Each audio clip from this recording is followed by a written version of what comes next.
Manifesting നോളജിലേക്ക് എല്ലാവർക്കും സ്വാഗതം. എന്റെ പേര് അശ്വന്ത് എന്നാണ്. ഇന്ന് നമുക്ക് മലയാളത്തിലെ കുറച്ച് പ്രീവിയസ് ഇയർ ക്വസ്റ്റ്യൻസ് നോക്കാം. അപ്പൊ നമുക്ക് നേരെ എന്താണ് ഒന്നാമത്തെ ക്വസ്റ്റ്യനിലേക്ക് പോകാം. അപ്പൊ ശരിയായ പദപ്രയോഗം കണ്ടെത്തുക എന്നുള്ളതാണ് ഒന്നാമത്തെ ക്വസ്റ്റ്യൻ വരുന്നത്. അപ്പൊ സ്വാദിഷ്ടം എന്ന വാക്കിന്റെ ശരിയായ പദപ്രയോഗമാണ് നമ്മളിവിടെ കണ്ടെത്തേണ്ടത്. അപ്പൊ സ്വാദ് എന്നെങ്ങനെയാണ് എഴുതുക നമുക്ക് എല്ലാവർക്കും അറിയാലോ. അപ്പൊ സ്വാദ് നമ്മൾ എഴുതുക ഇങ്ങനെയാണ്, സ്വാദ് എന്ന് നമ്മൾ ഇങ്ങനെയാണ് എഴുതുക. അപ്പൊ സ്വാദിഷ്ടമായിട്ടുള്ള ഭക്ഷണങ്ങൾ നമ്മൾ എങ്ങനെയാണ് കഴിക്കുക? വട്ടമുള്ള പാത്രത്തിലാണ് നമ്മൾ സ്വാദിഷ്ടമായിട്ടുള്ള ഭക്ഷണങ്ങൾ കഴിക്കുക. ഓക്കെ, അപ്പൊ സ്വാദിഷ്ടമായിട്ടുള്ള ഭക്ഷണങ്ങൾ കഴിക്കാൻ നമ്മൾ എങ്ങനെയാണ്? വട്ടമുള്ള പാത്രങ്ങളിലാണ് എന്ന് ഒന്ന് ഓർത്ത് വെക്കാൻ. അപ്പൊ നമുക്ക് എന്താണ് സ്വാദിഷ്ടം എന്ന് എഴുതാൻ പെട്ടെന്ന് പറ്റും. സ്വാദിഷ്ടം നമുക്ക് എങ്ങനെ എഴുതാം? സ്വാദിഷ്ടം. ഓക്കെ, അപ്പൊ ഇങ്ങനെയാണ് സ്വാദിഷ്ടം എന്ന വാക്കിന്റെ എന്താണ് ശരിയായിട്ടുള്ള പദപ്രയോഗം. ഓക്കെ, അപ്പൊ നമുക്ക് ഇതിന്റെ ഓപ്ഷൻസ് നോക്കിയേക്കാം. സ്വാദിഷ്ടം അതുപോലെ ഏതാണുള്ളത്? ഓപ്ഷൻ ഡി യിലാണ്. അപ്പൊ ഓപ്ഷൻ ഡി ആണ് കറക്റ്റ് ആൻസർ. അപ്പൊ നമുക്ക് രണ്ടാമത്തെ ക്വസ്റ്റ്യനിലേക്ക് പോകാം. ഓക്കെ, രണ്ടാമത്തെ ക്വസ്റ്റ്യൻ വന്നിട്ടുള്ളതെന്ന് വെച്ചിട്ടുണ്ടെങ്കിൽ സിംഹഭാഗം എന്ന ശൈലിയുടെ അർത്ഥം എന്താണ് എന്നുള്ളതാണ് രണ്ടാമത്തെ ക്വസ്റ്റ്യൻ. ഓക്കെ, അപ്പൊ സിംഹഭാഗം എന്ന് വെച്ചിട്ടുണ്ടെങ്കിൽ എന്താണ്? ചെറിയ ഭാഗമാണോ, അല്ലെങ്കിൽ സിംഹത്തിന്റെ ഭാഗമാണോ, അല്ലെങ്കിൽ വലിയ ഭാഗമാണോ, അല്ലെങ്കിൽ സിംഹത്തിന്റെ കരുത്താണോ?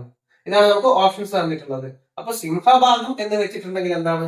അതൊരു വലിയ ഭാഗം എന്നാണ് അതിന്റെ അർത്ഥം വരുന്നത്. ഓക്കെ, അപ്പൊ സിംഹഭാഗം എന്ന് വെച്ചിട്ടുണ്ടെങ്കിൽ വലിയ ഭാഗം എന്നുള്ളതാണ് അർത്ഥം. അപ്പൊ ഓപ്ഷൻ സി ആണ് നമ്മുടെ ശരി ഉത്തരം വരുന്നത്. അപ്പൊ നമുക്ക് മൂന്നാമത്തെ ക്വസ്റ്റ്യനിലേക്ക് പോകാം.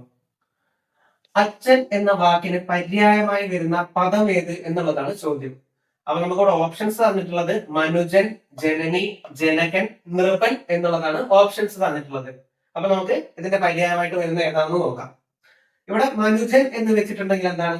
മനുഷ്യൻ എന്നാണ് അർത്ഥം വരുന്നത്. ജനനി എന്ന് വെച്ചിട്ടുണ്ടെങ്കിലോ? ജനനി എന്ന് വെച്ചാല് അമ്മയാണ്. ജനകൻ എന്ന് വെച്ചാലാണ് അച്ഛൻ, പിതാവ് എന്നുള്ള അർത്ഥത്തിലേക്ക് വരുന്നത്. നൃപൻ എന്ന് വെച്ചാൽ എന്താണ്? രാജാവാണ്.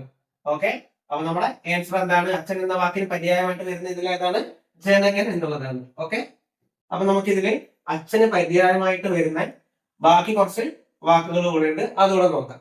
അപ്പൊ അച്ഛന് പര്യായമായിട്ട് വരുന്നതാണ് താതൻ. താതൻ എന്ന് വെച്ചിട്ടുണ്ടെങ്കിൽ അച്ഛന് പര്യായമായിട്ട് വരുന്നതാണ്. പിന്നെ ജനകൻ വരുന്നുണ്ട്, പിന്നെ ജനയിതാവ് വരുന്നുണ്ട്. ജനയിതാവ്. അപ്പൊ അച്ഛൻ എന്ന വാക്കിന് പര്യായമായിട്ട് എന്തൊക്കെ വരും? ജനകൻ, താതൻ, ജനകൻ, ജനയിതാവ്. ഓക്കെ, അപ്പൊ നമുക്കിവിടെ അമ്മയ്ക്ക് പര്യായമായിട്ട് വരുന്ന കുറച്ച് വാക്ക് കൂടെ ജസ്റ്റ് ഒന്ന് നോക്കാം. അമ്മയ്ക്ക് പര്യായമായിട്ട് വരുന്നതാണ് പ്രസു, തായ, ജനിത്രി, പിന്നെ ജനയിത്രി, പിന്നെ മാതാവ്. ഓക്കെ, അപ്പൊ അമ്മയ്ക്ക് പര്യായമായിട്ട് വരുന്ന ഏതാണ്? പ്രസു, തായ, മാതാവ്, ജനിത്രി, ജനയിത്രി. അപ്പൊ നമുക്ക് അടുത്ത ക്വസ്റ്റ്യനിലേക്ക് പോകാം. സ്മരിക്കുക എന്ന പദത്തിന്റെ വിപരീത പദം ഏത് എന്നുള്ളതാണ് നമ്മുടെ നാലാമത്തെ ക്വസ്റ്റ്യൻ.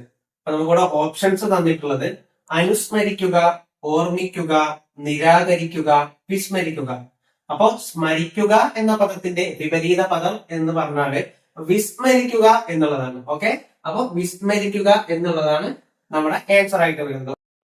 അപ്പൊ നമുക്ക് അടുത്ത ക്വസ്റ്റ്യനിലേക്ക് പോകാം. അപ്പൊ അഞ്ചാമത്തെ ക്വസ്റ്റ്യൻ എന്ന് പറഞ്ഞിട്ടുള്ളത് വിദ്വാൻ എന്ന പദത്തിന്റെ സ്ത്രീലിംഗ രൂപം ഏത് എന്നുള്ളതാണ് നമ്മുടെ ക്വസ്റ്റ്യൻ. അപ്പൊ നമുക്ക് ഓപ്ഷൻസ് ആയിട്ട് തന്നിട്ടുള്ളത് ഋഷി, വിദുഷി, കേമൻ, ശാന്തൻ എന്നുള്ളതാണ് നമുക്ക് ഓപ്ഷൻസ് ആയിട്ട് തന്നിട്ടുള്ളത്. അപ്പൊ ഇതിൽ നമുക്ക് നോക്കുന്ന സമയത്തേക്ക് തന്നെ മനസ്സിലാവും ഇതിൽ ആകെ എന്താണ്? ഒരു സ്ത്രീലിംഗം മാത്രമേ തന്നിട്ടുള്ളൂ, അതാണ് വിദുഷി.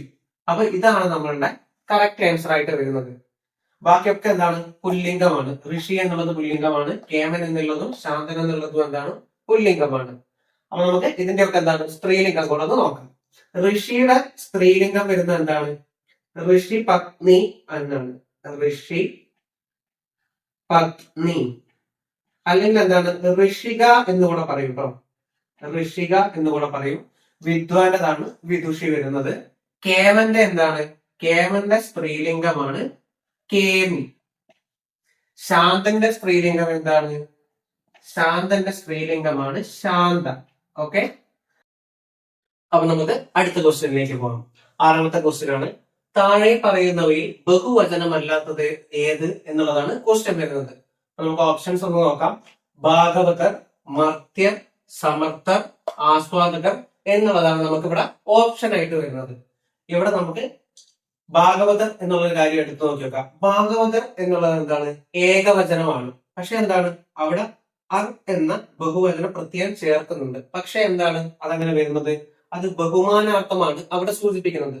ഭാഗവതർ എന്നുള്ളത് ഏകവചനമാണ്, പൂജക ബഹുവചനമാണ് അതിൽ വരുന്നത്. ഓക്കെ, അപ്പൊ നമുക്കിവിടെ താഴെ പറയുന്നവയിൽ ബഹുവചനമല്ലാത്തത് ഏത് എന്നുള്ള ക്വസ്റ്റിന് ആൻസർ ആയിട്ട് വരുന്ന ഏതാണ്? ഭാഗവതറാണ്. ഓക്കെ, അങ്ങനെ ഈ ഭാഗവതറിനെ പോലെ പൂജക ബഹുവചനത്തിൽ വരുന്ന കുറച്ച് പേരുകൾ കൂടെ ഉണ്ട്. അതും ഇവിടെ എന്താണ് ഞാനിവിടെ എഴുതാം. സ്വാമികൾ,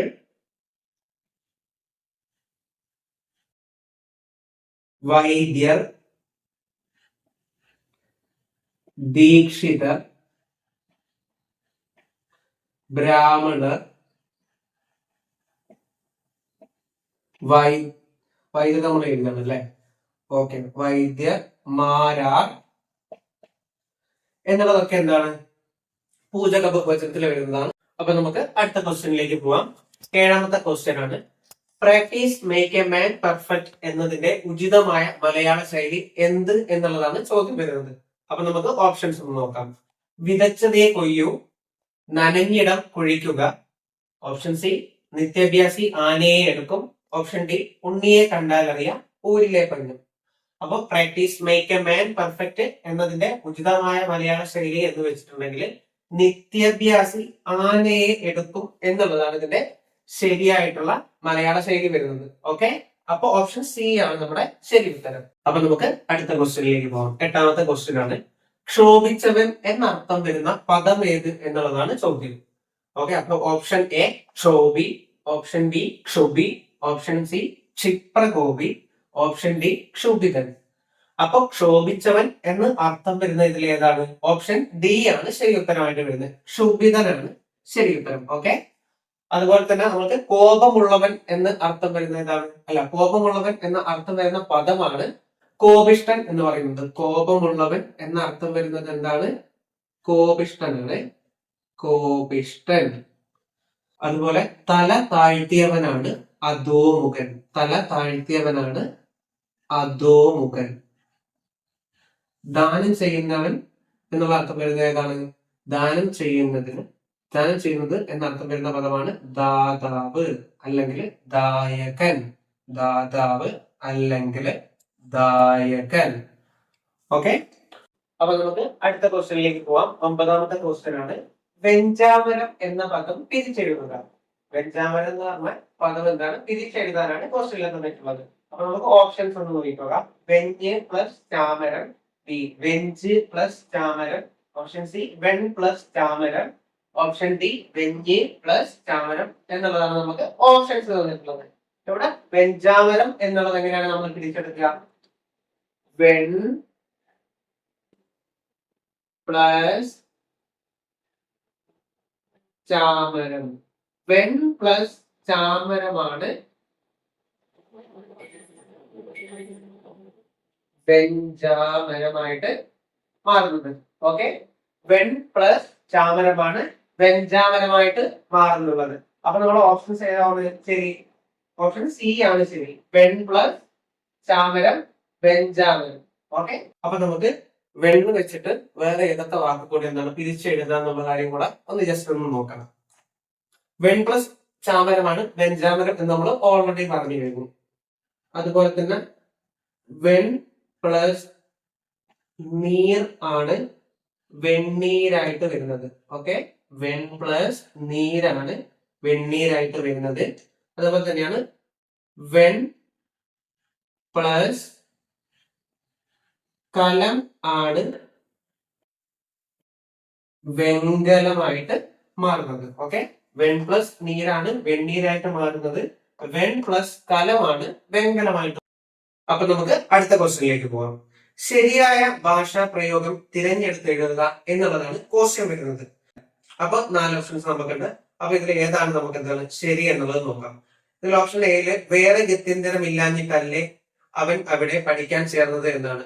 വേറെ എന്നവിടെ കൊടുത്തിട്ടുണ്ട്. ഗത്യന്തരം ഇല്ലാഞ്ഞിട്ടല്ലേ എന്ന് വെച്ചാൽ വേറെ മാർഗം ഇല്ലാഞ്ഞിട്ടല്ലേ എന്നും കൂടെ എന്താണ് അർത്ഥം വരുന്നുണ്ട്. അപ്പൊ 2 പ്രാവശ്യം എന്താണ് വേറെ വേറെ എന്ന് പറഞ്ഞ് വരൂല. അപ്പൊ ഓപ്ഷൻ എ എന്താണ് തെറ്റാണ്. അടുത്ത ഓപ്ഷൻ ബി നമുക്ക് നോക്കാം. എന്റെ കൂടെ ജോലി ചെയ്യുന്ന ഒരു സഹപ്രവർത്തകനെ യാത്രാമധ്യേ കണ്ടുമുട്ടി. എന്റെ കൂടെ ജോലി ചെയ്യുന്ന എന്ന് നമ്മൾ ഒരു തവണ പറഞ്ഞിട്ടുണ്ട്. അതിനുശേഷം എന്താണ് സഹപ്രവർത്തകനെ എന്നുള്ളത് ആവർത്തിക്കേണ്ടതില്ല. അപ്പൊ അതും തെറ്റാണ്. അടുത്തതാണ് ഓപ്ഷൻ സി. ഗർഭിണികൾക്ക് വേണ്ടത്ര തോതിൽ പോഷകാഹാരം ലഭിച്ചിരിക്കണം. അതിലും എന്താണ് ഒരു മിസ്റ്റേക്ക് ഉണ്ട്. അതില് എഴുതിയതിലെ സ്ഥാനത്തിൽ എന്താണ് ചെറിയൊരു വ്യത്യാസമുണ്ട്. അപ്പൊ അത് നമുക്ക് എന്താണ് ജസ്റ്റ് ഒന്ന് നോക്കാം. അതിന്റെ ശരിയായിട്ടുള്ള രൂപം എങ്ങനെയാണെന്ന്. വേണ്ടത്ര തോതിൽ പോഷകാഹാരം ഗർഭിണികൾക്ക് ലഭിച്ചിരിക്കണം എന്നാണ് അതിന്റെ ശരിയായിട്ടുള്ള രൂപം വരിക. അപ്പൊ അതുമല്ല. അപ്പൊ നമുക്ക് എന്താണ് ഓപ്ഷൻ ഡി ആയിട്ടുള്ളതാണ് ശരിയായിട്ട് വരുന്നത്. ഏതാണ്? ഏതെങ്കിലും വിദ്യാർത്ഥി സംഘടനയ്ക്ക് ഈ തീരുമാനം സ്വീകാര്യമായിരിക്കുമെന്ന് തോന്നുന്നില്ല. അപ്പൊ ഓപ്ഷൻ ഡി ആണ് നമ്മുടെ ശരി ഉത്തരം.